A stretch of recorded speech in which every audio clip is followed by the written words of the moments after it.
Yeah. Step in the ring. Gotta play my life on this song. Yeah. Yeah. What is Spotlight Sports? Crowd go wild when the spotlight sparks. Every finisher lands, every storyline arcs. From the ramp to the ropes, from the chance to the sparks. We live for the show. Hitting the marks.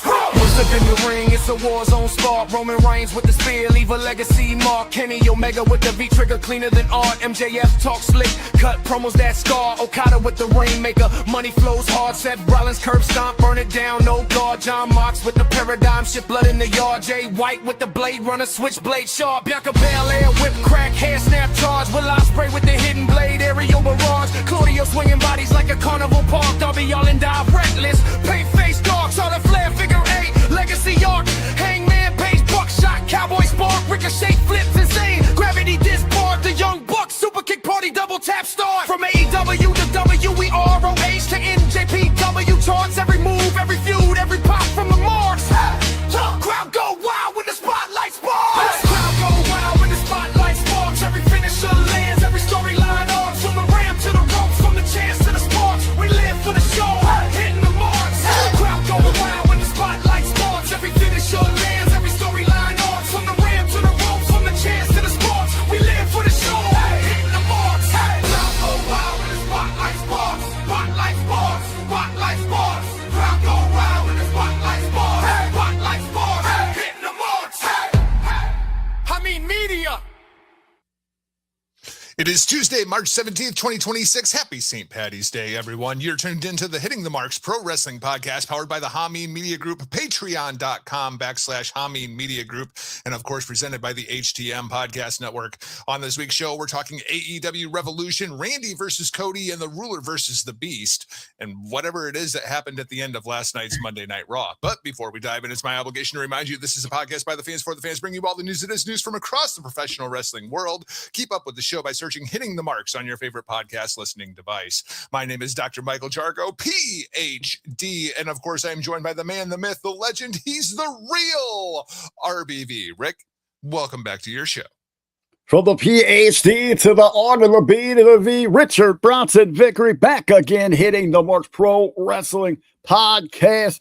Jargo said a lot from the world of professional wrestling. We had a revolution that we're going to run down. We got a new marquee match set for WrestleMania, and it's all about that meat. But Jargo, yeah. Are you ready, man? Are you ready? Because it is, oh yeah, the madness. March Madness underway as we speak. The first four have tipped off. Big game set for Thursday, and of course, atop the mountain with their flag planted high in the sky, the number one overall seed fighting out of the Eastern region. Your Duke Blue Devils ready to make a run here. Looking forward to it. Hey, this is a stacked bracket here, especially looking at it. Hey, thanks for showing up. Thanks for getting the number one overall, Duke. Here you get a loaded East region, not just some modern day heavy hitters, but the who's who of legends, from university names to coaches. You talk about a ratings raiser. They're looking for some blockbuster WrestleMania-esque showdowns coming out of that East. You know, I really thought that as the number one overall seed, you're supposed to get the easiest pathway to the Final Four. Doesn't feel that way, does it? It sure doesn't feel that way. And looking at the women's tournament bracket, Duke, number 2 seed. So, I mean, the women have been balling this year, too. I don't know if you watch much of the Lady Devils, but they have looked very, very good this year. I haven't seen a lot of the Lady Devils, but I did tune in, caught the women's bracket special and that breakdown. Man, looking at that and looking at the stats, Coach Gito up there, UConn looking untouchable. With the average victory is like 28 to 33 points. They only had one single-digit game all year. I feel like we could just have like a fatal 4-way in the women's tournament. Like, just give me UConn, South Carolina, Texas, and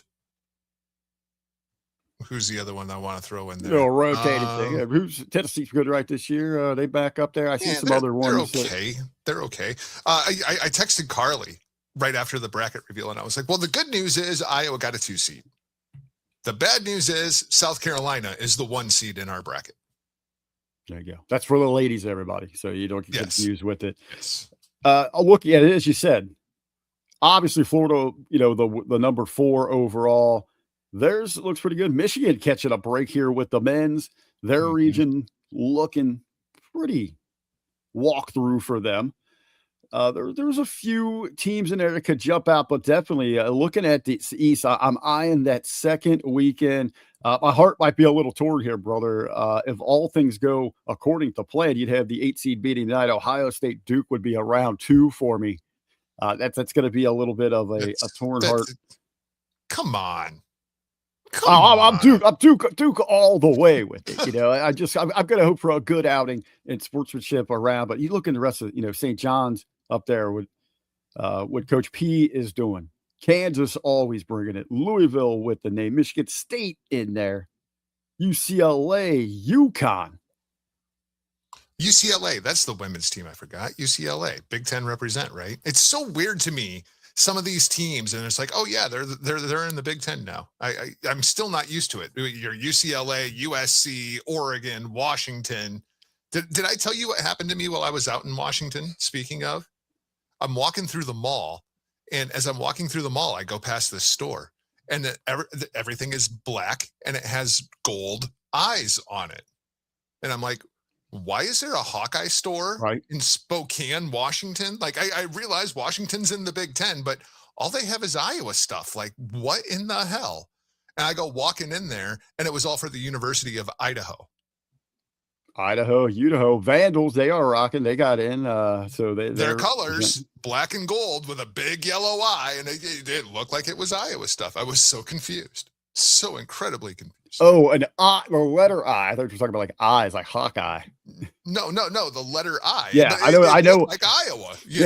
They have a big script block letter I with then Vandals written across it for their logo. Super weird. Something else I learned today, like right before we started recording. Evidently, today is the 8th birthday of the Hameen Media Discussion Group. 8 years old for the HMG. How did you figure that one out? William Alicia posted it in the group. Okay, good. He figured out because this is the second incarnation of that because we had lost the first one. And he's the only person that posts in there.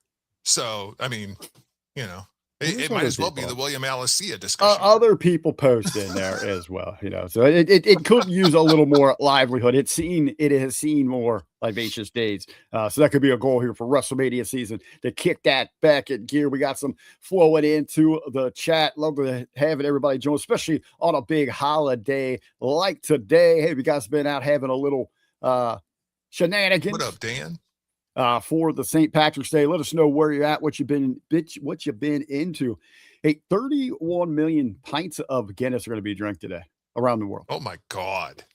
But beer sales in bars around the globe going to go up 174% and liquor sales 154% just today. Holy crap. I didn't realize this because I used to, that's probably a low number since I had to quit. Because I would be a major contributor because I used to get to the bar, open it up at 6 a.m. for kegs and eggs all through the day, maybe a 2-hour nap, especially if it fell on a March Madness day. If it was a tournament day. Don't tell Donald Trump about it, man. He'll be hearing about Irish car bombs, and the next thing you know, he'll be dropping bombs on everybody.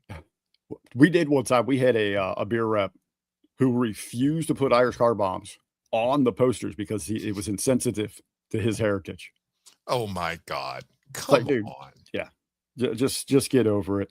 But a lot of fun I used to have. A lot of people are out having a good time. But hey, I'm just sitting here talking wrestling all day. A little Taco Tuesdays with RVV this week at WWE. Earlier, we broke it all down. We got a lot to cover here as well, Jarvis. So I'll let you take the wheel here, shift them gears, and get us going into some wrestling action.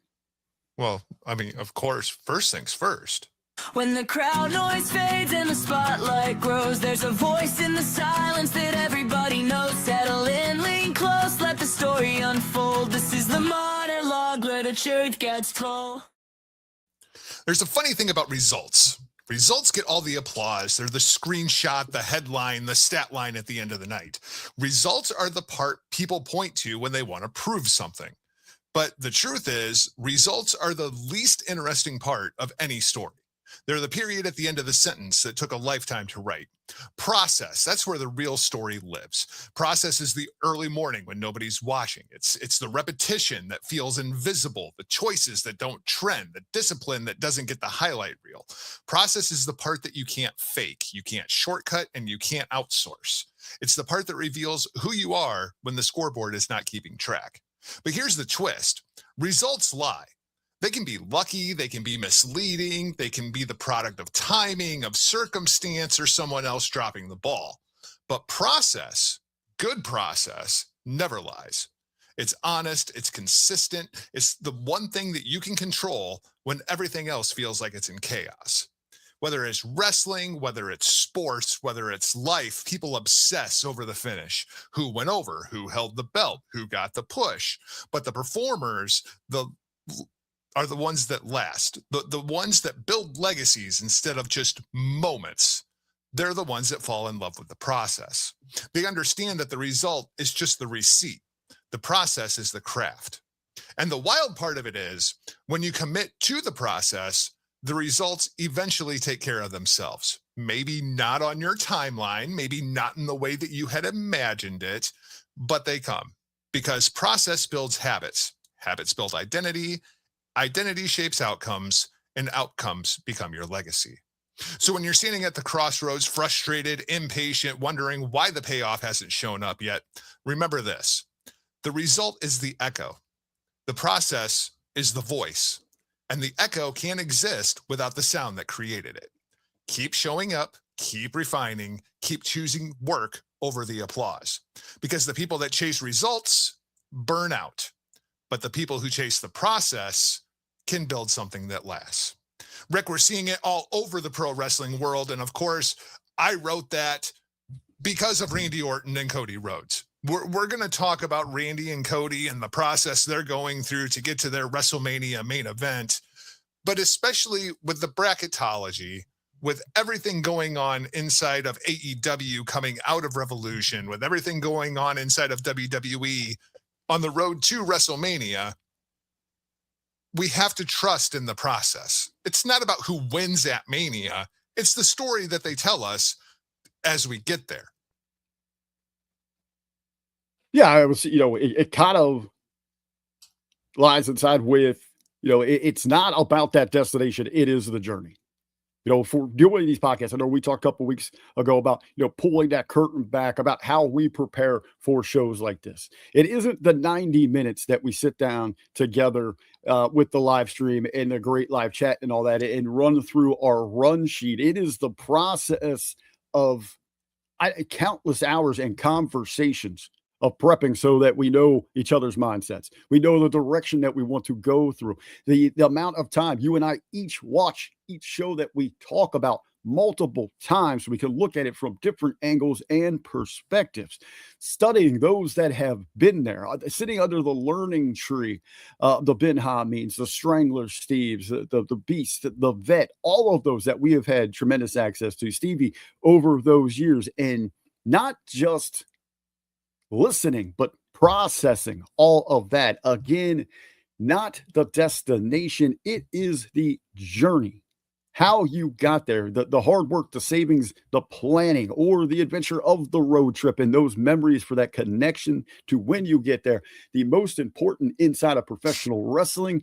And I think that is where there is a huge disconnect today because it's about immediately when we get the match outcome. Like we're going to talk about Oba and Brock, and there's no way that Brock's gonna put him over on us. It doesn't matter, or who can win this match, or how is it gonna look? Is it gonna be a 5-star banger?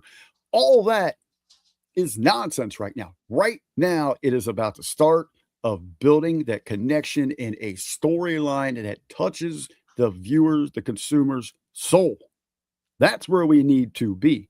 And across the board, a lot of this, what we're going to talk about, I wonder if we're firing out of the gate too much. trying to cook too fast and not set the proper table. And I think the other thing that we have to do as media personalities, podcasters, critics, whatever you want to call it, sometimes you have to step outside of the bubble. And we were talking about this before we went on air, where if you're just sitting down and doing these review shows, they can become monotonous and everything just starts to look exactly the same. You have to step outside of the bubble and look at what is a casual fan looking at. Inside of our bubble, it is pretty widely agreed upon. AEW Revolution, not a show for me. Not a show for you. Not a show for a lot of the vets that we have on the platform. Holes all over the show.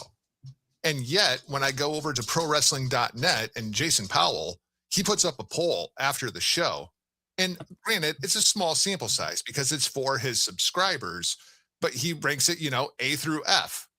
A being a great show, F being an awful show. A and B makes up 75% of the vote. That it was a great show or a good show. 75% thought that it was a good to great show. Disappointing to awful show only made 16%. So clearly the sickos loved this show. And I don't get it because there's so much of this show that I knew before the show even happened. This is not going to be for me. As soon as they said Texas Death, I knew this was not a show for me. Because I don't like torture porn, right? If you start anything off with the word Texas and it is not immediately followed by toast, you lost me. That's right. Where I'm at on this.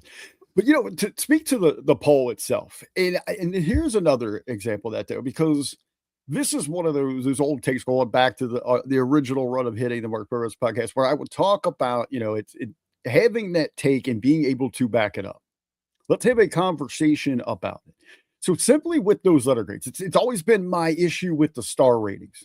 There is no criteria. There's no set guidelines or standards about how it's being graded and judged.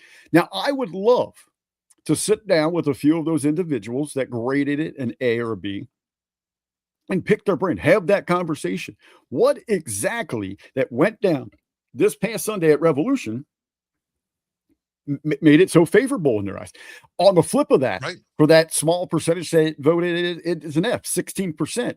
What was the turnoff there? You and I have been doing this for so long together. Many, many conversations over the years. But even to this day, you and I watch shows for a different perspective and pick up different things in there. Even just individual segments. You'll be like, oh my God, that was great. And I'll be like, I don't get it. Right. And it is, a lot more of it where your style, you are more of that Southern territory style. I was more WWE cartoon style. You are strong style.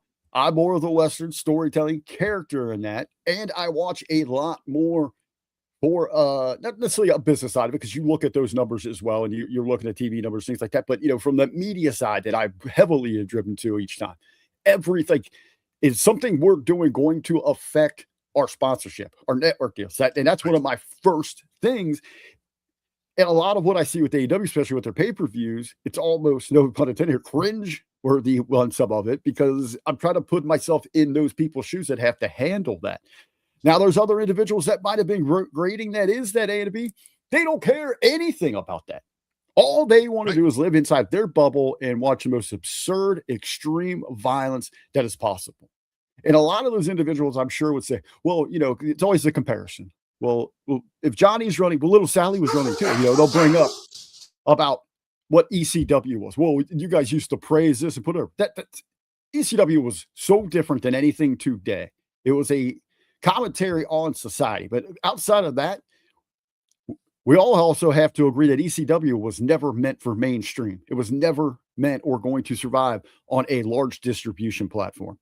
And that in many ways, outside of just bad management practices, is what derailed them. Even in a more modern context, take ECW out of it, there's a reason CZW never broke through, that they never got to the mainstream. There's a reason CZW has stayed underground as long as they have.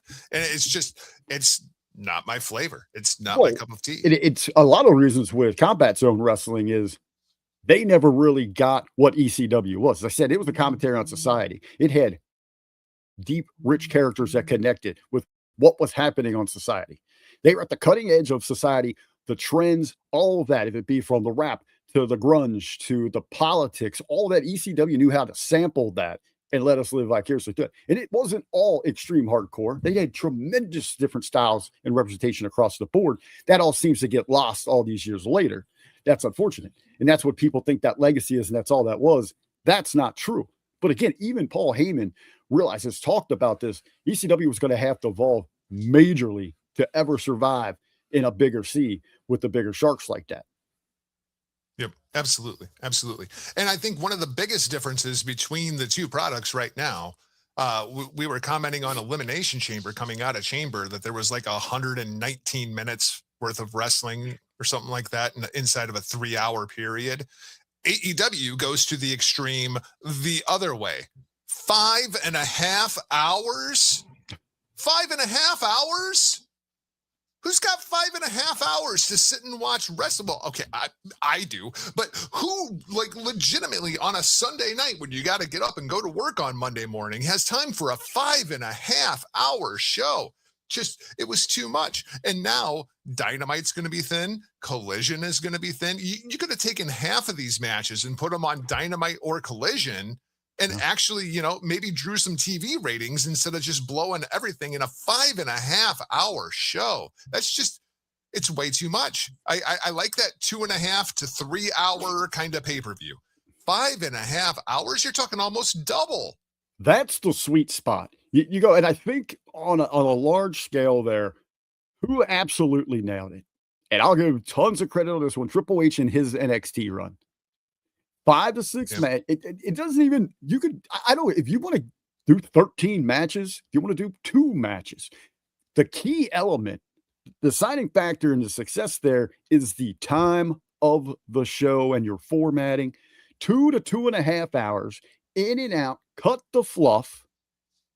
Yep. Give us, deliver on the goods, work in your important sponsors for a premium dollar for those spots for max viewers there. Understand you need your hype packages because not everyone's tuning in every week, but make those things, tighten them up to get your point across and then deliver bell to bell. They had the perfect format there. Right now, as you said, we've got one extreme. AEW's got these marathons where you're pushing 5.5, 6 hours. There is no, and one thing to them, when they come out of the gate, they don't take their foot off the throttle. There's very little time to digest what you just consumed. To let it get and you end up with an exhausted crowd. Which does a disservice later on when you get to your important matches. But on the other hand, WWE with 4 matches, we go back to the Chamber, between the 2 Chamber matches, they had 40 minutes of intros. And then the other half of the show is commercial breaks. Last night on Raw, let's go, Brandon, who's going to be coming at you after we get off the airwaves here with the NXT watch along. He is abandoned on Raw. They don't do the belt count anymore. We have the commercial count now. 11 commercial breaks last night. I don't care how good of a show you have, how hot it is, how much it's going. You interrupt that flow and you take just not your home viewer out of it, your in-arena audience. Jimmy was like, I don't get the commercial, so it's different. Great, buddy. You get to watch AJ Lee skip around for 2.5 minutes while I get a Domino's commercial. There's no big difference. It's both the drain. They're taking away the flow, the excitement from the programming with their formatting like that. Just cut through to it. I understand you need the advertising. I understand that. Work it in better. The one that killed me was the Becky Lynch, AJ Lee segment, where they show Bayley versus AJ. I think there was 2 commercial breaks during the match itself. They go to commercial after the match. When they come back from commercial, Becky Lynch is beating the ever-loving hell out of AJ Lee. And you're just like right in the middle of it. And it was like, wait, I completely missed something. I rewind it. No, I didn't miss anything. It just wasn't shown to me. I was so confused by what was going on, what was transpiring there. I mean, obviously we know Becky wants her Intercontinental Championship back. She isn't able to beat AJ Lee. Like, the story makes sense, but my God, the best part of a jump attack is seeing the jump, not seeing the end of the attack and the pull apart. It's just. Yeah, his dad happened to join us. Thanks, bud. He creates some great riffs that I use on some of the shows as well. I use them on my race podcast and some wrestling stuff. It's about the placement. So yeah, we have multiple commercials in the match. Then we immediately jump to, and then they're planning commercials in the show. We've got the Into It Tax Slam of the Week now, which it's got to be a rib because we have Penta and Stephanie Vaquer getting their taxes done with this company. So and Penta singing, which is just weird. And then this is presented by DoorDash, and this is presented by this, and this is presented by that, and it's just like, oh my great God! Idea. Hey, for AEW here, the multiple times you can order DoorDash during their shows, you should use promo code AEW and get like no delivery fees or get like kickbacks on it. Because what we're getting to a point, you might be able to order 3 meals during an AEW show with the pre-show. Yeah, absolutely. 5.5 hours. Just could not believe it. Said, so many of these matches could have been Dynamite. Some of them collision matches, but it was like they were building up for all these. How many returns did we have? Debuts, returns, swerves, turns, whatever it might be. Yeah, I mean, just the returns alone. I mean, in the first matchup, you get FTR versus the Bucks, Cope and Cage return. The Brody King versus Swerve Strickland, Kenny Omega returns. Ronda Rousey, I feel like she did an AEW stint. Like even if it was just a couple matches. She did a rundown in Ring of Honor. Okay. So same thing. Yeah. So Rousey, it feels like a return, even though it may have been her first time on AEW TV.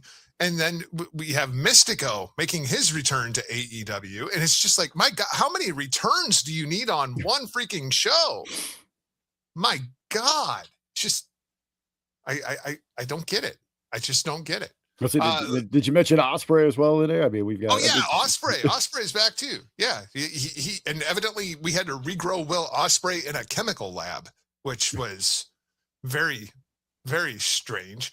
FTR versus the Bucks, part 10. No shit, part 10. FTR versus the Bucks, and it looks like we're going to get it again. This time as a triple threat with Cage and Cope, Cope and Cage, whichever way you want to arrange the T-shirt today. I don't know, man. FTR and the Young Bucks have incredible chemistry. That is unquestionable. But I don't think I ever need to see another FTR versus Young Bucks match. Like I'm fried out on it. Do we go with CNC Wrestling Factory, FTR, and the Bucks? Because don't we have a quick turnaround after this Revolution? Isn't their next 3 weeks? I think 3 weeks. So that means right around a little show called WrestleMania. Could these three teams be locking up in a little match they call TLC? That seems to be the popular pick. I mean, we've seen the Bucks and Ladder Wars. Obviously, we've seen Edge and Christian, Cope and Cage, whatever you want to call them. One of the two most famous that put that on the map involving CNC. Now let's do a modern day with two teams that are trying to make a claim amongst the greatest of all time in FTR and the Bucks. You put that stipulation right around that WrestleMania season. I'll give a kudos to AEW for a well play on that one. Yeah, I mean, and it'll be good. I'm just, then what? Because I feel like this is your tag division. I mean, because after you get past these three teams, then you're down to like jet speed, which is nothing against Speedball Mike Bailey and Kevin Knight. Oh no, I got plenty against them. Speedball, Billy Speedball, he should be is out the door. Completely useless to me here. But like you said, where is the depth? Where is the rest of this division? Right. With a roster of 200 plus individuals, right. How many times can we keep going back to the well here with CNC, the Legends, and then keep going back to FTR and the Bucks? Yeah, I mean, you can only do it so much. What up, Lab Rat? Welcome to the chat. So I mean, yeah, the match was good, but you expect the match to be good. One match that I didn't like and I knew I wasn't going to like it, was Brody King and Swerve Strickland, because they made this a blood feud blow off. And I was shocked when they even announced they were doing this match, because it was like, wait, shouldn't this be Kenny Omega versus Swerve? And then we figured out, oh no, Kenny's off doing like Street Fighter promotions and all this other crap. But I mean, Swerve Strickland brought in a cinder block and was going to swerve stomp Brody's head into a cinder block at the end of this match. And it's like, when did this become a blood feud?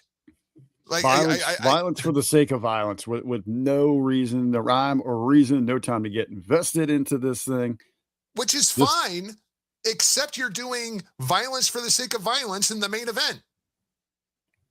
And co-main event, and multiple other matches on the show. This inside of itself, just Brody versus Swerve. This is a television match. We're getting through this to set up a big pop moment for Omega's return. Yeah. And why do we need all of these at one freaking show? I mean, give me Omega return on a television show then. At least when Kenny came out to make the save, it was believable, because he's in like a t-shirt and shorts and his music plays and he comes running to the ring. It wasn't like, when Jey Uso comes to make a save and it takes him 5 minutes to get to the ring while you're getting the shit kicked out of you in the middle of the ring, waiting for somebody to come and save you. At least Kenny came running down to the ring. I got brain damage. Wait, I will run it back real quick. I'll be there in a minute. Right. So I can only assume Swerve versus Omega in 3 weeks as well. This was just a stopgap to get back to Swerve versus Omega, right? Yes. All while showing the deadly nature of Swerve. The problem I have with this is they have turned Swerve Strickland heel. Swerve should be going after the title, and Max has the title. So if Swerve goes after the title, it's going to turn him babyface again. So it's just, and I don't think Kenny Omega should be beating Swerve at this point. I don't feel like that. I feel like AEW should be in the Swerve Strickland business. They lost this a long time ago. Dude has every it factor, should be a huge baby face, carry to great crossover appeal, go into the hip hop world, go into whatever mainstream, Hollywood, all of those kinds of things that you're looking for in your top babies. Perfect complement, everything that MJF isn't, but is, if that makes sense. You've got those guys parallel with each other at the top of your company. For Omega at this point in his career, great draw, great attraction, but needs to be that more on your mid card. He is there for some of those lapse fans, people who like his style are going to check it out on that mid card, but then are sticking around to see what your new up and coming, your faces of your company, your main eventers are doing. Yep. How do you feel about Ronda Rousey? I enjoyed the post match with Rousey pointing, Tony Storm being like, "Ooh, I get to fight Ronda Rousey," popping right up, marching down to the ring. Like, I enjoyed the Tony Storm part. Is Ronda just there to help promote her fight, or is she actually going to be all elite? You sound a little bit, because the sickos out there, I'm going to call them the marks. They are the sickos. They immediately up in arms over this. Oh my God, nobody asked for her to come back. She brings nothing to our amazing. Get out of here with that. There still is great crossover appeal with her. The name value is absolutely incredible in the fight world. For the masses out there that have no idea what AEW is, I always say all elite wrestling. People don't know your acronym. You say we're a wrestling company, like WWE, WWF, you're going to get that. So bringing in someone like Ronda, a major grab for them. That's a positive inside of that. It also looks good for some of your distribution partners that you are in business networking with Ronda as well. Outside of that, though, you're going to walk a very thin line, because she is so fickle in how she handles her business. You better be catering to her every whim back there. She is going to trash every bit of your operation. If she is tearing down an actual big boy business like WWE, what's she going to do to the carny backstage world of AEW when she's had her way and used you for her publicity?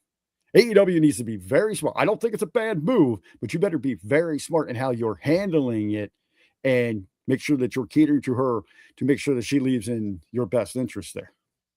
Labrat says that he hopes they made her sign a NDA. Did you guys see Swerve saying Cena was just a poser when it came to music? Well, isn't that true? I mean, isn't that true? Yeah. I mean, to be honest about it, I mean, come on. Still got him over. Who isn't today not a poser? Shit. Yeah, right. So are we going to get Toni Storm versus Ronda Rousey, or is it going to be Marina Shafir and Ronda Rousey versus the Timeless Love Bombs? Hey, here's another thing. Here's another something I'd be interested to learn. What are the details in the contract? What if she goes in there and gets injured, taking a bump in a wrestling ring? Yeah. What does that sacrifice money-wise for this big fight coming up? Was it March 16th, 14th, 16th, something along that? Right there, middle of March. That's a big, serious payday that MVP with valuable promotions that are putting on there with her and what's the other lady's name? Carano. It's middle of March or May, middle of May. They added Nate Diaz to that card as well. May 16th. May 16th. So we've got talking to Hameen about that. 2 months to go with that. 2 months to go. You could get something out of her at the next big pay-per-view for him. What's the risk, though, that she's going to run if she goes out there and just tweaks something and misses that big payday? And it puts that entire fight in jeopardy. So I wonder what MVP's interest is or what they're saying. The thing I thought was really surprising was that she did it in AEW. Isn't her fight on Netflix? I'm pretty sure that fight's on Netflix. Yeah, dude, she is not making it, but Most Valuable Promotions, Jake Paul's company is handling that. So right now, though, because they've already got that lasting deal, that working agreement with Netflix. But if you paid any attention to what Ronda was saying on that campaign trail for that fight, asking her about TKO, UFC, WWE, woo, nah, not right now. Not right now. Yeah, no, it's not happening. She was blasting everything that has to do under the I'm surprised she wasn't taking a shot at how they handle the bulls over with the bull riding, part of the company. She was going after everybody. Yeah, well, they deserve to be went after. I mean, there's not many things I agree with Ronda Rousey about, but that's definitely one of them. Let's talk about your boy John Moxley. One of those, though, you kind of laugh it off because you don't think it's so serious because of the messenger. Because she is just one. I bet she won't wrestle until after the fight. Well, if the fight is 2 months away, why do this now? I mean, you can't sit on this for 3 months and then do a follow-up. Or do you lean into that? Do you use that as a way to keep from the physicality, to start selling for this thing down the line, 2 pay-per-views from now? Ronda's here. She has signed with AEW, but there's a no-touch clause in there, something like that's one of those ways that they can draw that out for them. I feel like the problem is that if you do that, she comes across as a chicken shit and nobody wants to watch a chicken shit fight for real. So if this is to get publicity for the fight, if you're trying to get people to buy into the fight, having Ronda Rousey as a chicken shit heel isn't going to do it.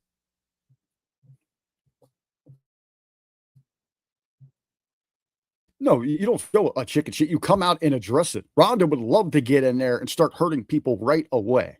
But there are lawyers that are tied up in this thing, agents. This is big business over everyone's head. So she can still show up, sell this thing. Hell, you could even have Tony start doing appearances, with the Carano camp and start cross-promoting. There's a lot of opportunity, especially to get more exposure for Toni Storm, who is one of your top draws, your top stars inside of your company, if you put the pieces to the puzzle right on this. Somehow I feel like this ends up with Mina Shirakawa and a broken arm. Or Or what if Rousey goes out and gets her ass kicked? Where's her value to AEW? Right. Yeah. You just got and get slaughtered, floored in legit MMA, and now we're supposed to buy you in, because even Brock lost a little of that luster after losing in UFC and then coming right back. It took a little bit to get that hype back. I mean, people are still on Punk's ass about it. Yeah. I mean, perfect example. Another chicken shit heel was made at Revolution, and I don't understand this one at all. Jon Moxley versus Konosuke Takeshita.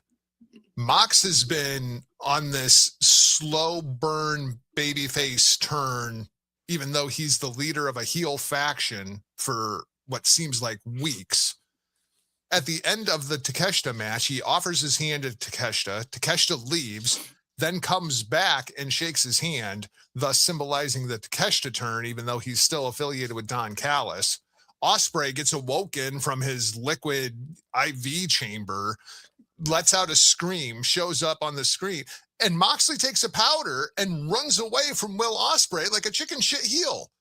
There's so many moving parts here that I couldn't even keep track of what in the hell was going on. I feel like we had a babyface turn, a heel turn, and then Ospreay comes out as the babyface who's just like taking everybody out. Moxley takes his powder. Rick, what is going on with this entire program? Because it had my head spinning. There was so much shit going on here. I am going to have to just let you lay this one out for us. I have no idea on this one. It's bizarro world. Just bizarre. The return of Ospreay, I haven't missed him at all. Here's what I know. Who's going to lose their 25 minutes of airtime? Because now we got Will Ospreay back. Now we're going to have that match every week. That's another. And maybe that's why Moxley took off, because he's not going to be able to have his let's go almost 20-minute match every week in his qualifiers or whatever, the proving ground matches. And I mean, it makes sense. It makes sense that Ospreay comes back and goes after the Death Riders, because the Death Riders are the ones that supposedly took him out, even though everybody knew that Ospreay was leaving for neck surgery. But the thing that really stood out to me was Ospreay does that Sky Twister press out to the outside, and he damn near put himself back on the shelf because he only cleared the apron by about that much room. He damn near smacked his head on the apron. Who's working through this story for his comeback? Because, we basically have turned the Death Riders in his absence. Well, have they, though? Or have they just turned Moxley? It's like we have a babyface leader of a heel faction, which is super weird to me. A babyface leader of a heel faction who goes out there and goes 50-50 with a bunch of curtain jerkers every week for 18 to 20 minutes. Well, I don't know why I don't care. Yeah, right? And Moxley is one of the best things going in AEW, but his character is just all over the board. Are we in agreement that we can officially move Takeshita over to the babyface side of the roster now? Him coming back and shaking hands with Moxley after the match? I think there's some loose ends. I think there's a lot of sway going on inside of the Don Callis family. You're going to have that when you have so many members in there. A lot that they've got to work through. Was just a simple side of respect here. Is he still hungry to climb up that? I think until we get the official comeuppance on Don himself or a major member, then, we're still walking. We're still towing that line.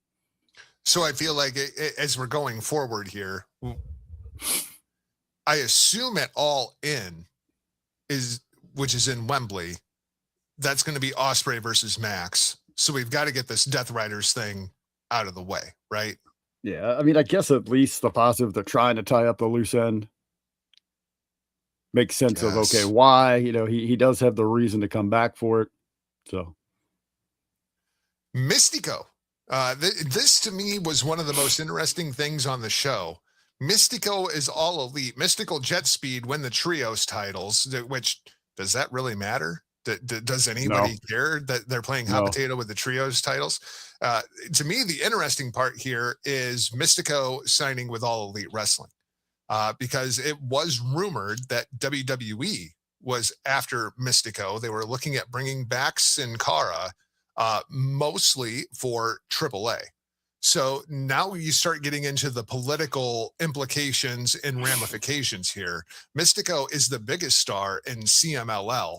That would have been huge for AAA if they could have pulled Mystico, but instead he signs with All Elite Wrestling, which does not run shows on Friday nights. That's CMLL's bread and butter. Their version of Monday Night Raw takes place on Friday nights. So he can still work CMLL and work All Elite Wrestling. Rick, I don't know as though we've really ever discussed Mystico on the show. Are you a fan of Mystico, or give or take? I was impartially with Sin Cara. I knew it was there as a gimmick to move some merchandise, things like that. It just didn't click. The rollover to carry that torch for Rey Mysterio wasn't there. When you tell me that AAA WWE was making a run at him, to me, all that's saying is maybe we can sign away the CML's biggest star. I don't think maybe there was intentions to move him up their card, any serious movement, anything like that. He wasn't going to be highlight any kind of crossover feature with Raw or SmackDown. It was, if we can steal a major player, let's go ahead and grab it. He probably made the right choice. He said now he can work his Fridays south of the border, probably getting a very, very handsome payday from Tony Khan up there, who's in love with that style. Outside of that, I don't think he is moving numbers for any company. Not in the United States anyway. South of the border, Mystico is a huge star. He's a huge star, but he's kind of in that Dr. Wagner Jr. kind of classification where he's a heavyweight luchador. And I don't think that heavyweight luchadors work amongst the American audience. I struggle to remember a time where a heavyweight luchador has gotten over in the United States. If you've got any suggestions in the chat, throw them at me. But I don't ever remember a heavyweight luchador getting over. It's always, I guess you could argue La Parka back in the day for WCW as the chairman, but that was a very different La Parka than what we saw south of the border. Does a heavyweight luchador even work? Conan goes over. Yeah. But when he got over, he wasn't really wrestling a lucha style. Well, and I think that, as now we get more adaptive, we are more open to different styles around the world. I still think inside of WWE, when we had like a Wagner come over 2 weeks ago and answered the open challenge, even when just your regular lucha style, more of the lighter weights that are more adapted to the high flying, to creating that motion, we still need more education in the States, in the Western style, about what it means, how things get over, how it works, how the psychology happens. I loved it when Conan was on the commentary, when we had those early crossover worlds collide, because he took that time to say, okay, this might look different than if you're a WWF fan or WWE fan, you're going to used to see things, logic works this way. This is how we see it in Lucha Libre. He took that time, which made it so much more enjoyable instead of just immediately crapping on it. Say, okay, this makes sense. It was very nice to kind of have someone take your hand, walk you through. They need to educate us a little bit more on it. So with that, I do think that there is a possibility that you could get, instead of just the cruiserweights, the flyweights, the high flyer types that we're so accustomed to, now we can start learning, what the heavyweights bring and what they do. And hey, with their gimmicks, they're colorful.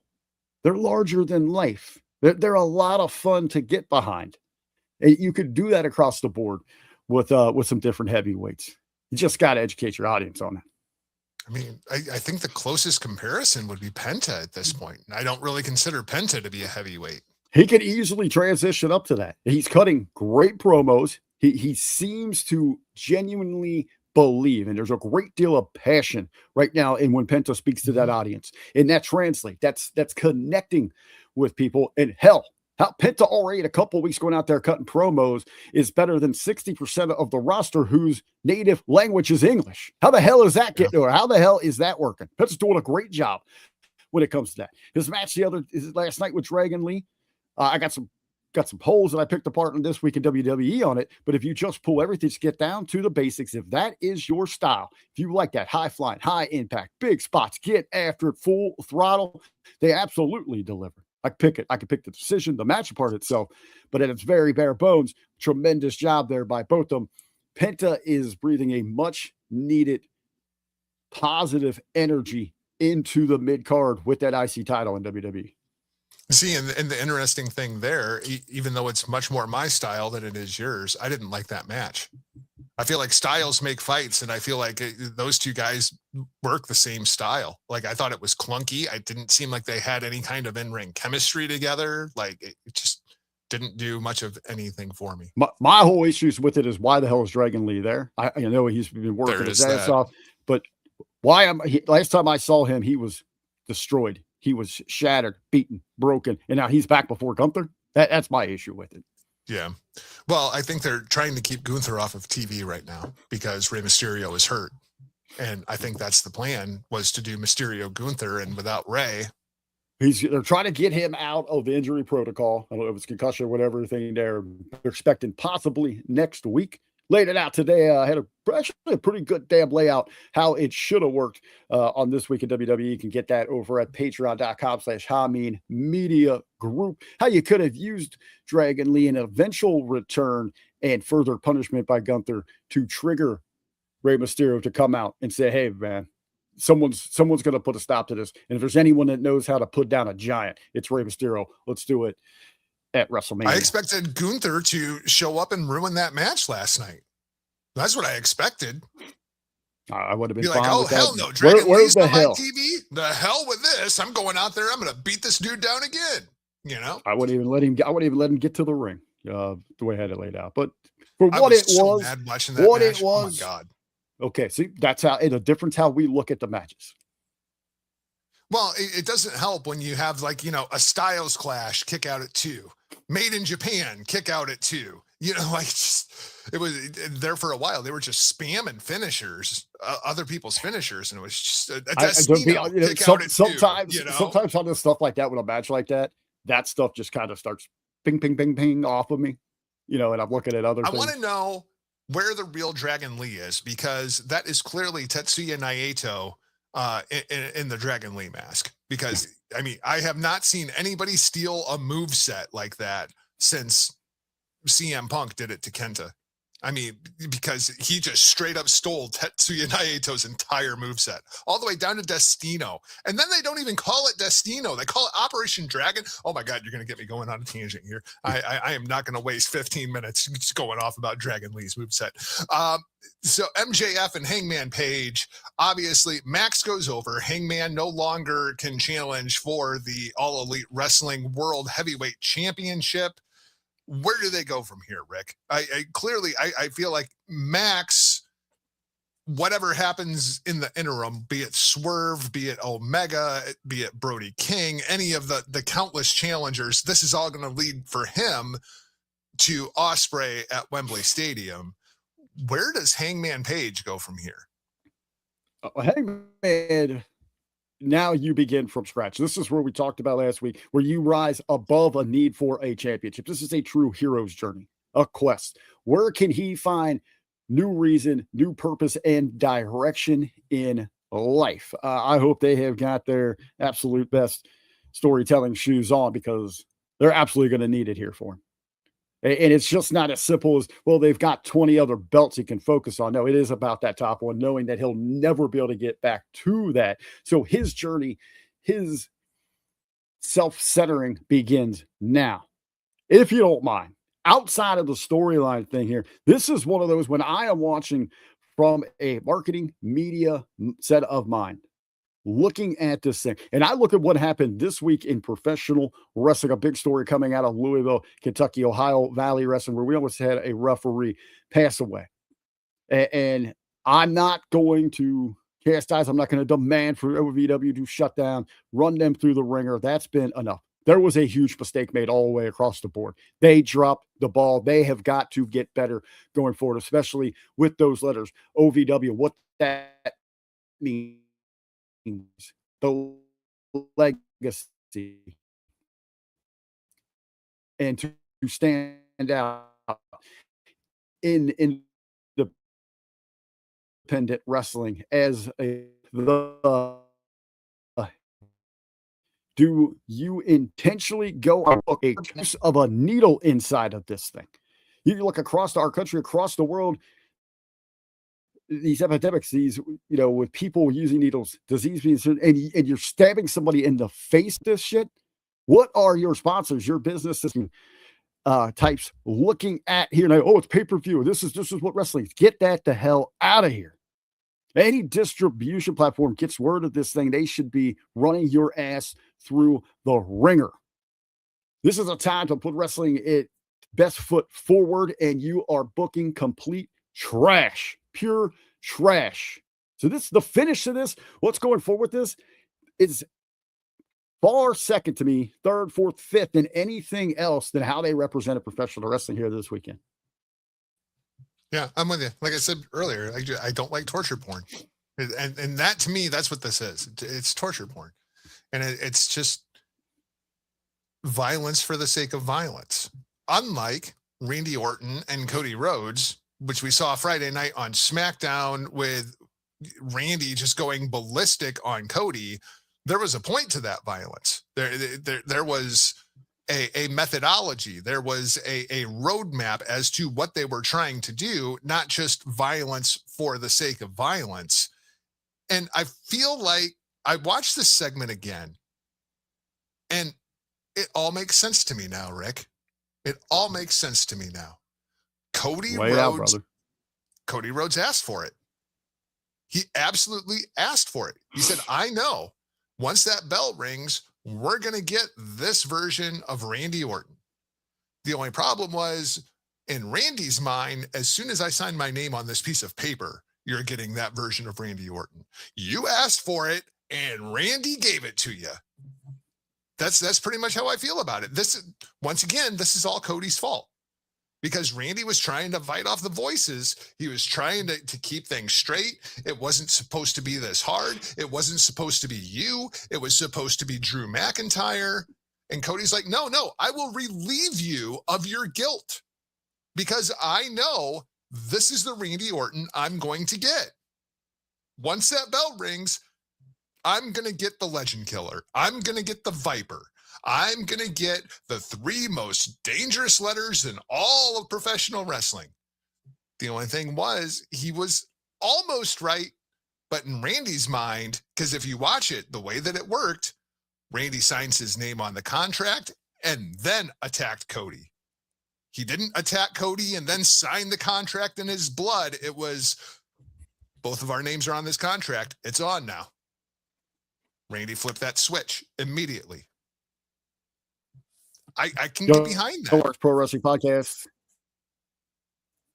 I had talked about what we were going to get from both sides of the coin, both of these main events, the heavyweight championship from Raw, the Universal Championship from SmackDown. And we looked at essentially on the blue brand 2 baby faces. And were they going to be, the BFF? Like, we've got the history, we've got the legacy, pun intended. We go way back, all of that.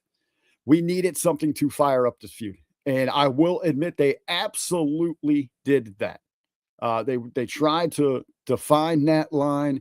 Here is your white meat babyface, the guy that's doing everything right, opportunistic, sure, but does it the right way. And Cody Rhodes, the Viper strikes. Would say for a long time though, Randy Orton is not a babyface. He's not a heel. He is Randy Orton. He has elevated himself above all of that. He is doing Randy things, and it got a magnificent reaction. I think a little bit of the backfire. How many did you tell me were in attendance? About 15,000. Up 15,000. Jargo chanting Randy. Randy, as your white meat baby face is laying there in a pool of his own blood. Devastated was the champion, and they are cheering it. They want more He hits all the push him over. He hits old jelly jam sushi roll. That lights the crowd up. They are eating it up. This is a backfire on them because it doesn't matter who would have been here. Partly because they just want to start booing Cody because we've been seeing that coming, but they're going to cheer Randy overall because he is more over. He is one of the most over stars on this roster, arguably the most over that they've currently got rolling out there. Now, let me ask you this, though, Jargo. We needed something to put some major fuel to light this bonfire, to get this heat going a month out from WrestleMania. To me, this is too much. Where do we go now the next 4 weeks? Now that we got a bloodbath, now I'm supposed to buy in. I'm going to pin you or make you submit in 4 weeks to show you. This match now needs a stipulation. Now we've got to up the ante with it. And yes, sir, in the chat. Q Potter, love you. Been asking here. We do get the tease on Raw. He's on the phone with somebody. Who might that be? I've seen some different names out there. Q Potter saying Batista. I've heard The Rock. Heard Ted DiBiase Jr.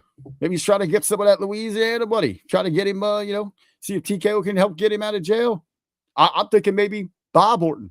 We got the teaser that there's more than one royal family. That was my initial thought, was that it's Cowboy Bob.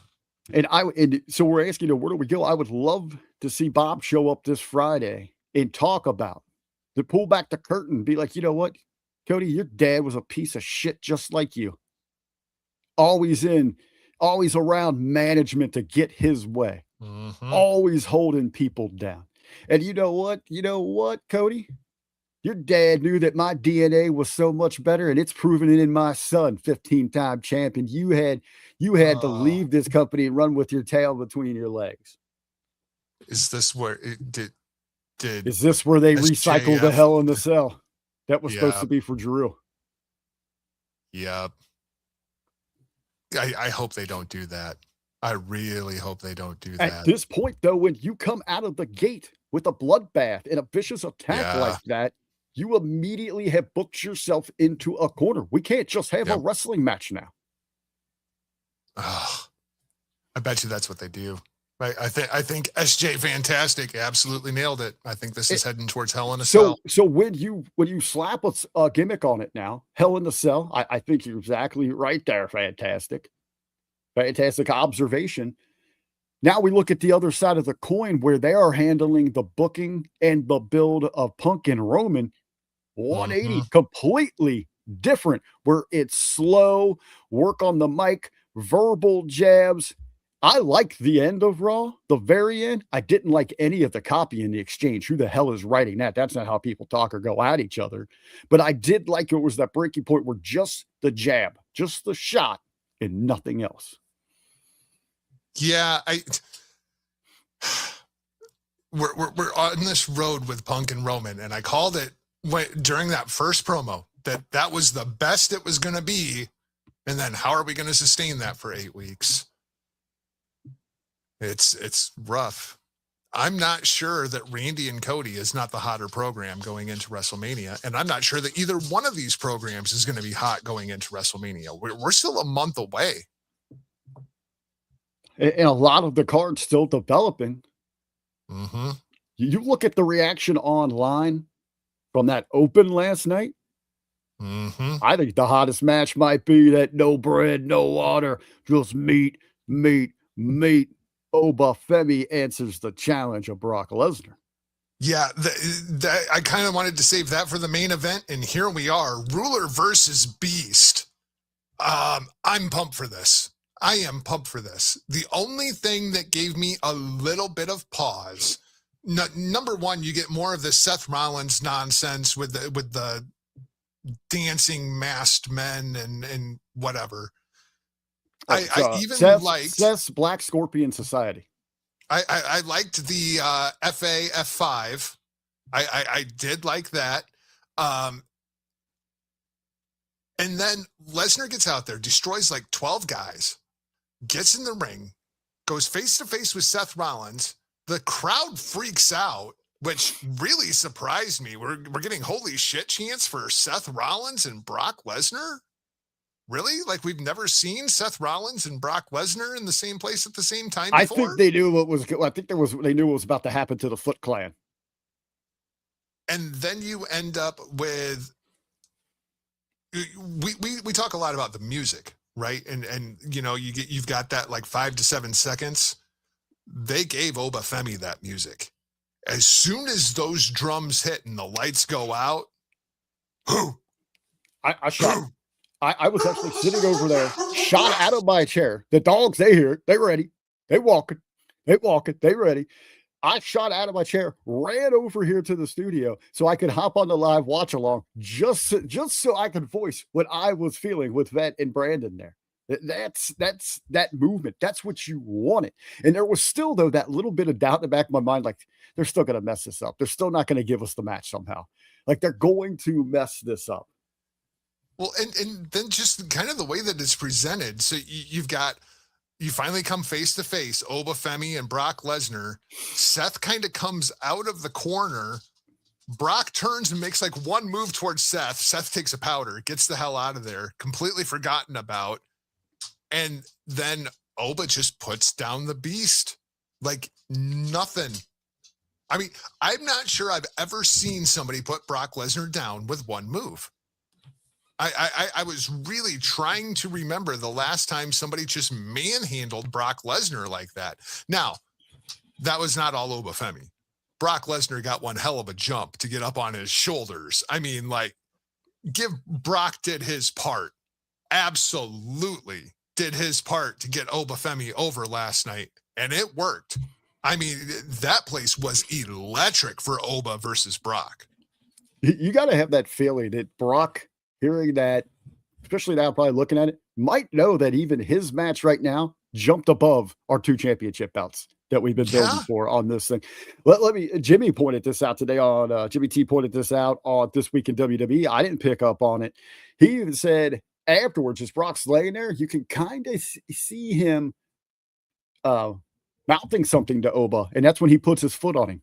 It might have been Brock just taking this all in, knowing how big this moment was, feeling that energy, that explosion there. My only takeaway from this, believe me, it is a much needed shot of energy into the WWE universe. You go across social media right now, people are absolutely buzzing on it. I think it was like 600 million, hits on social media for this thing.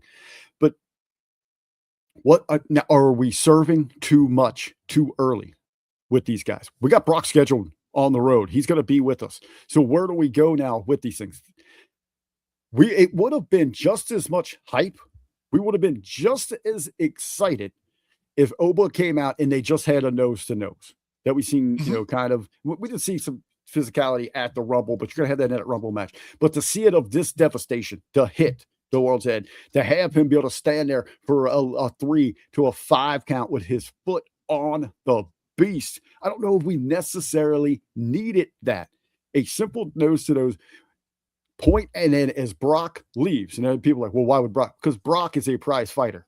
He was only paid to be there by Heyman to take out the Foot Clan and Seth. He already served his purpose. He wasn't there to do anything with Oba. If Oba wants to answer that challenge, they'll sign it. They'll get it done for a major payday at WrestleMania.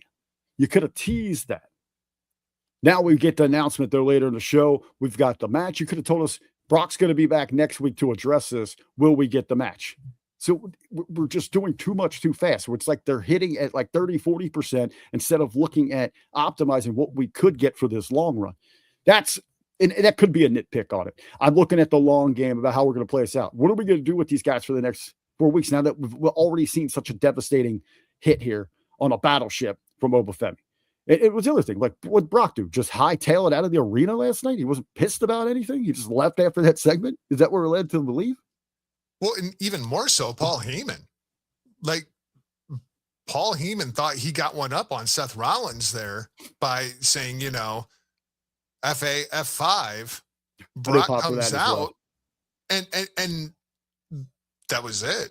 Like, Brock showed up, but he didn't do anything to Seth. He didn't put a finger on Seth, and it was never addressed. Like, Seth still Did Seth out get there lucky? doing- Did Seth get lucky? Did he think all his goons were going to be able to take Brock? Because once you go out there and send a message that anyone that is affiliated that does business with Paul Heyman is going to die. I'm not paraphrasing. He said Right. he's going to die. You know that's going to stir Brock Lesnar.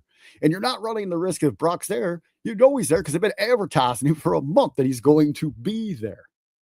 So you know you're going to bring him out. So did Seth have the Iggy? Did he know? Not that he's in cahoots, that they're partners, in some kind of faction or anything like that, but did he know his ass might be saved, or was he counting on his ninjas to take care of business? Because as we learned last week, he's not cleared.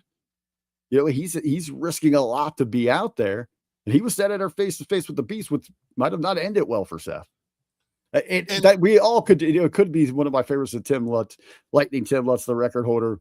Wrestling, yay! Some of the shit. The other thing that I didn't like about this segment, this is the first time that we've heard from Seth, right? Since he got hurt, this is the first promo that we've gotten from Seth Rollins. Otherwise, he has just shown up and stood there and let Adam Pearce talk to him. Seth Rollins never addressed the audience, and I didn't think that was a good return promo. It felt very much like a Dolph Ziggler promo, where I'm sitting there watching it going, why are you yelling at me? I didn't do anything to you. That was always my problem with Ziggler. Like, I love Dolph Ziggler, but he just yells at you all the time when he's cutting promos. Is Seth going to be cleared for Mania? Because it doesn't seem like we have a path for him or plans for him. I think he's already cleared, honestly. Okay. I think he's cleared. They're just playing it up in the storyline that he's not. That's my I just didn't know if they thought they needed the star power, in arenas to try to sell things, because they're still struggling for tickets on the road to WrestleMania, let alone talk about Vegas. The bigger question is, what is he going to do at WrestleMania? No, that's what I'm asking. What's there? I don't really see, unless they've got Breaker or somebody ready as well, because it looks like they're going to steer the other half, the existing part of the division towards the tag division. Yeah, I had assumed that it was going to be Seth Rollins and Logan Paul until we got that deal last night where Heyman's like, no, you're going after the tag titles. But they announced that for next week. Yeah, but I assume that it's probably some kind of a schmoz finish, and it continues to WrestleMania. I don't want to send you out. That's where Braun Breaker comes back is during that match. But I assume if they're going after the tag titles, that Braun Breaker is going to be cleared for WrestleMania, and we'll end up with Seth Rollins versus Braun Breaker. Okay, that's what I didn't know the timing with the injuries and all that, because I don't know if you picked up the little Easter egg that hid. You know how they're doing things in the backgrounds of interviews or shots now. You think it's going to be Maxine Dupree versus Seth Rollins at WrestleMania? Yes. I love it. That's good shit, pal. I talked myself into this today on I Like It WWE, or this week at WWE. I talked myself into this because it makes complete sense from a PR standpoint, getting those incredible shots, those big pop moments that the company likes. I think we are going to get Maxine Dupree joining the Vision versus the Usos with Naomi returning in a mixed tag, 6-person tag. They just had the baby. I'm sure she kept herself very that's fit. what I was trying to figure out. Like, how far removed from birth is Naomi? It's not going to be like a regular birth. Naomi's been taking care of herself. She's at another level physically than that. Oh, I'm sure. And if you're, in a return like that 6-person tag, she isn't going to have to do much. Just do one simple hot tag to her, go in there, beat up Maxine, get the pin. And you're going to get, and I know when she left, she was amazing. She was one of the best things in that company. Red hot as a heel, but going off to have the kid and already beloved by people, she's going to come back and get a monster baby pop. They are going to love that. You just convinced me that Liv Morgan is winning the championship at WrestleMania. Okay. But on the Naomi thing, you're not going to do Naomi versus Stephanie Vaquer. No, I don't know if Naomi's ready to come back full time. I'm just talking about a WrestleMania moment and what they like for those big pops and those things that make you feel good moments. You have the Usos coming up, family. You got uncle, you got dad, you got mom. What else are they doing now? They're kissing babies. So now you got the newborn. You got the whole family out there yeeting. with the thousands and thousands in Vegas, and you're getting that visual. That's going viral. That's taking off. Everybody's having a good time there. It's for that moment. Screw the match. Screw all that. It's just that moment. And that's what the company craves. There's pop moments. Going back real quick just to this Roman and Punk thing. Something did occur to me last night that Paul Heyman I think that was on Busted Open. He was talking with Bully Ray, made the comment that he's been screaming from the mountaintops for weeks. What are we doing at Saudi Mania? And then book backwards. If they can pull it off, do you book Dwayne and Roman for Saudi Mania? And is that where this is all leading to? Is that why we're getting so much talk about the family and disrespecting the family and the elders and the final boss? Like, is this the beginning of the road to Blood Money Mania? And they're already kind of have sketched in because, WWE, TKO, they're not paying Dwayne's salary. But if the Saudis want to pay Dwayne's salary, that could be how we end up with Dwayne and Roman. Is that the point of this whole Punk and Roman feud, is actually to get to Roman and Dwayne? Good. And that gives ample time for Dwayne to get back into rock form. Right. Well, we're rehot, baby, where blood money meets bloodline. And it all comes head to head. Assuming that, we stop dropping bombs on Iran and Iran stops dropping bombs on Saudi Arabia. I'm so pissed off at Iran. I'm so pissed off. I can see it in the meeting. Triple H is telling Paul, if you want to talk about Saudi, tell your people to slow down over there. Yeah. Well, they've already crossed the line of no return for me, because we have lost the Saudi Arabian Grand Prix and we have lost the Bahrain Grand Prix. We're going to be 2 races short on this year's F1 calendar. And Bahrain is one of my top 3 tracks on the calendar. I love Bahrain, but no, Trump's got to go and drop bombs on motherfuckers. And I heard they're supposed to be back there for Night of Champions this summer as well. They haven't made an announcement on that. I don't know if that one's going to happen. What about the flag football tournament? Is that still going on? Really, when you start looking at the number of events that Saudi Arabia is hosting and this whole Riyadh 2030, Vision 2030, Riyadh season, all this other shit that they're doing, Saudi Arabia stands to lose a lot of money because of this war, quote unquote war. That's not a war. Words is important. This is not a war. Huckleberry, anything else you want to talk about on this week's show before we get out of here? No, man. Again, happy St. Patrick's Day to everybody. If you happen to be tuning in with us right now on the live cast and you're heading out later, if you're going to have some cocktails, please be safe out there. Call a Lyft, call an Uber. Make sure you get home safe, that you can be back with us next Tuesday right here for another record. Hey, and I do want to say thank you to our pod audience. The numbers have been incredible. Coming back out of the gate, the downloads, people taking us everywhere on their favorite pod catchers. Great feedback. If you guys got any ideas for the show, things that you want us to cover, things of that nature, just keep on reaching out to us. You know what they don't want us to cover? AEW. Every time that we do an AEW heavy show, the numbers go down. It's very, very interesting to me. So that's going to wrap things up for this week's show. Thanks for watching and or listening. Please be sure that you mash that subscribe button. Then keep up with the show by searching Hitting the Marks on your favorite podcast listening device. Don't keep up with me because chances are I don't want to talk to you. Instead, hit up the vet over at Opinion Haver. Huckleberry, how do the peeps, the freaks, and the geeks keep up with you? Hey, let's flood over there to Facebook. The Hami Media group. I'll see it needs help posted over there. So let's get it going for WrestleMania season. We will see you next Tuesday, same bat time, same bat channel. Until then, let's do some country music this week. We've done hip hop, we've done punk rock, we've done hard rock.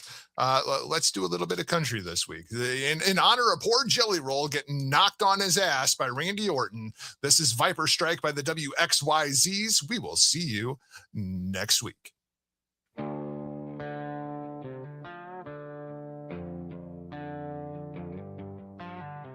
You ever meet a man who don't gotta raise his voice to shake a whole room? A man who walks slow cause he already knows how the story ends. Yeah, some folks fight with fire, but him, he fights with patience and poison. Ladies and gentlemen, this is the tale of the Viper.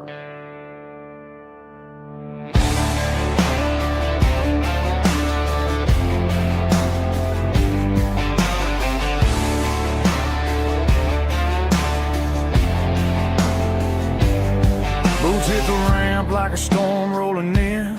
Cold eyes light, you can feel that venom in the wind. He's the calm before the chaos, the shadow in the light. A legend with a legacy that cuts like a knife.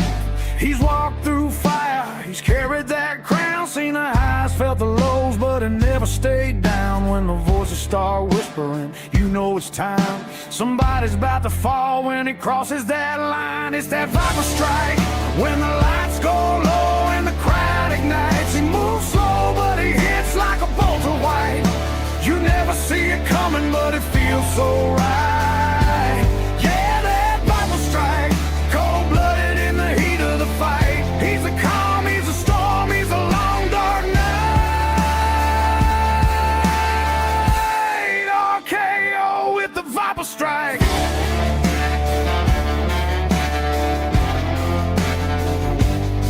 He's got the Tennessee soul with a dangerous grin.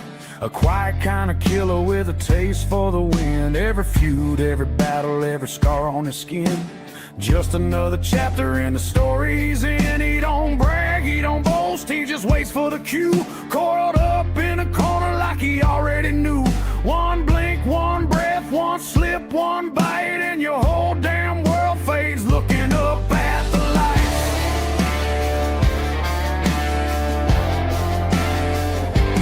It's that Viper strike, when the lights go low and the crowd ignites. He moves slow, but he hits like a bolt of white. You never see it coming, but it feels so right. Yeah, that Viper strike, cold-blooded in the heat of the fight. He's a calm, he's a storm, he's a long dark night. RKO with the Viper strike.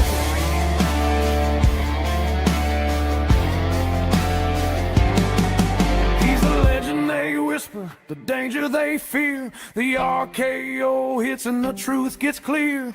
Ain't no running, ain't no praying for time. When the Viper's locked in, you're already mine. So raise that smoke, raise that light, for the man who walks the edge of the night. He's a chill in your spine when he steps inside. RKO with the Viper strike. And just like that, the venom hits, the body drops, the story writes another chapter. The Viper don't chase the moment comes to him. Remember that. Next time the lights go dark. It's that Viper strike, when the lights go low and the crowd ignites. He moves slow, but he hits like a bolt of light.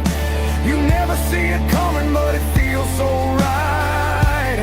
Yeah, that Viper strike, cold-blooded in the heat of the fight. He's a calm, he's a storm, he's a long dark night.